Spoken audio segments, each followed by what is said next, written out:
60,000 करोड़ का निवेश होना है। इसमें राज्य सरकारों की बड़ी भूमिका है, इसमें उद्योग जगत को भी हमें साथ लाना है। जो MSME हैं, जो छोटे यूनिट्स जहाँ चलते हैं, जो परंपरागत उद्योग हैं, उनका ख्याल रखते हुए जो नई इंडस्ट्री के क्लस्टर आए हैं उनके साथ मैप करके, और ITI के गवर्नेंस, ITI में इंस्ट्रक्टर्स बेहतर हों, अच्छी शिक्षा पद्धति हो, ढांचा भी सुधार हो, ताकि जो बाहर बच्चे वहाँ ITI में आना चाहते हैं उनको लगना चाहिए कि हम एक अच्छे इंस्टीट्यूशन में पढ़ाई कर रहे हैं, और आगे उनको एम्प्लॉयमेंट, उनकी मेंटरिंग, पूरी देखभाल इन संस्थाओं के माध्यम से हो।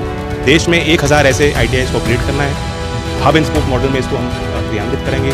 200 हब होंगे, एक हब के साथ 4 ITI का, उसकी भी योजना चल रही है और उसकी चर्चाएं चल रही हैं। अभी नॉर्थ ईस्ट स्टेट्स का कॉन्फ्रेंस हुआ, अभी साउथ इंडियन रीजन का कॉन्फ्रेंस हुआ। आज मैं यूपी में भ्रमण कर रहा हूँ। यूपी में विभाग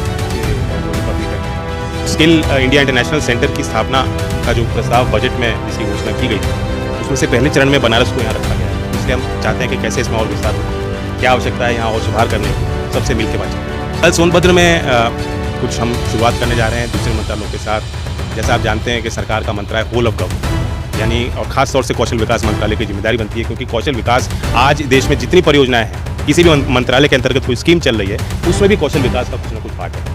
तो इसलिए हम कन्वर्जेंस को अपनाते हुए दूसरे विभागों के साथ, मंत्रालयों के साथ कार्यक्रम निर्धारित करते हैं। विमेन एंड चाइल्ड डेवलपमेंट और ट्राइबल मिनिस्ट्री के साथ साथ दो हमने जो इनिशिएटिव लिए हैं, कल उसकी हम शुरुआत करें। स्किल बहुत संभावना है। यहाँ जो स्किल इंडिया इंटरनेशनल सेंटर में हम बैठे हैं, इसका एक ऑब्जेक्टिव है आउटवर्ड माइग्रेशन, और मिनिस्ट्री ऑफ एक्सटर्नल अफेयर्स के साथ, NSDC के साथ हमारे मंत्रालय ने बातचीत करके एक फॉर्मूला तैयार किया कि जो RAs होते हैं, जो सेंडिंग स्टाफिंग ऑर्गेनाइजेशन होते हैं, जो विदेशों में बच्चों को नौकरी दिलवा सकते हैं, जिनके पास ओपनिंग आती है, जिनका विश्व में प्रेजेंस है, उनके साथ हम तालमेल में बनाएं। तो यहाँ भी SIIC में भी हम RAs को यहाँ मोटिवेट करेंगे कि यहाँ जो बच्चे पढ़ रहे हैं उनको हम लैंग्वेज ट्रेनिंग भी दें।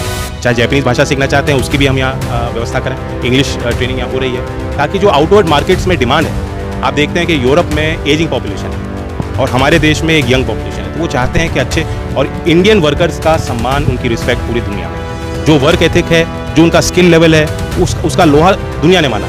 तो इसलिए बनारस के भी यहाँ यूथ जो है, नौजवान, पूर्वांचल के जो नौजवान यहाँ प्रशिक्षित होंगे, उनकी कहीं भी दुनिया में नौकरी लग सकती है। कुल है असल में परंपरागत तौर पे बच्चों को बताया जाता है कि आप स्कूल पूरा करो, उसके बाद आप जो है और कुछ नहीं है, चलो कॉलेज कर लो, और मौका नहीं मिल रहा चलो ITI कर लो। तो ऐसा नहीं है, लोग शॉर्ट टर्म कोर्सेज़ को ज़्यादा पसंद कर रहे हैं। इंडस्ट्री बहुत तेज़ी से बदल रही है, इंडस्ट्री की रिक्वायरमेंट कुछ और है, और हमारे जो परंपरागत शिक्षा की व्यवस्था है उससे हम कुछ और बच्चों को सिखाते हैं, उसमें भी व्यापक तौर पर परिवर्तन हो रहा है। राष्ट्रीय शिक्षा नीति ने कौशल और शिक्षा को दोनों को साथ में जोड़ा है। ये दोनों एक अंग है, इनको अलग नहीं देखना चाहिए। और हाल में ही हम 15 तारीख को भी AI के क्षेत्र में फ्यूचर स्किल्स में एक बड़ा कदम उठाने जा रहे हैं। स्किलिंग फॉर AI रेडीनेस का कार्यक्रम 6ठी कक्षा से 12वीं कक्षा में स्कूल जाते बच्चों को मौका देंगे कि आर्टिफिशियल इंटेलिजेंस को समझें और प्रशिक्षित हों।